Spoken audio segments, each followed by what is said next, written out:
कुठपर्यंत येईल महाराज की दारापर्यंत. म्हणून तिचं नाव काय आहे? दारा. दारा म्हणजे पत्नी.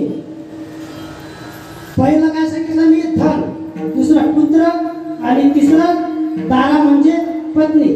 या तीन गोष्टी जर आपल्याला मिळाल्या, तुम्हाला म्हणा की मला म्हणा, या तीन गोष्टी आपल्याला मिळाल्या की जमिनीचं आणि चालताना पायाचं अंतर 3 फूट होते. बरोबर?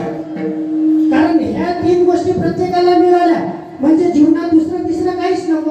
धन म्हणजे पैसा जवळ आहे, मुलगा झाला म्हणजे इस्टेटला वारस झाला, सुखादुखाचा वाटेकरी झाला, सहभागी झाला, आणि पत्नी, दारा म्हणजे पत्नी. ह्या तीन गोष्टी मिळाल्या की मग कोणाचीच गरज माणसाला भासत नाही. विठ्ठला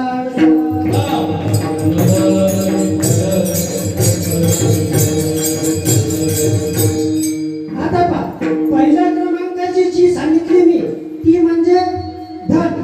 धन म्हणजे काय? पैसा. हा म्हणजे तुम्ही नाही बरं. पैसा. पैसा जवळ नसताना पैसा जवळ नाही म्हणून दुःख. बरोबर आहेत ना? असे ज्यांच्याकडे पैसा नाही म्हणून दुःख. पैसा जवळ आल्यानंतर तो सांभाळण्याचं, चोर आणि सरकारपासून आणि नंतर नातेवाईक. पैसा जवळ आल्यानंतर तो सांभाळण्याचं दुःख, आणि पैसा जवळचा संपूर्ण संपल्यानंतरही दुःख. म्हणजे पैसा कसा आहे? पैसा जवळ नसताना, बोला बोला, पैसा जवळ नसताना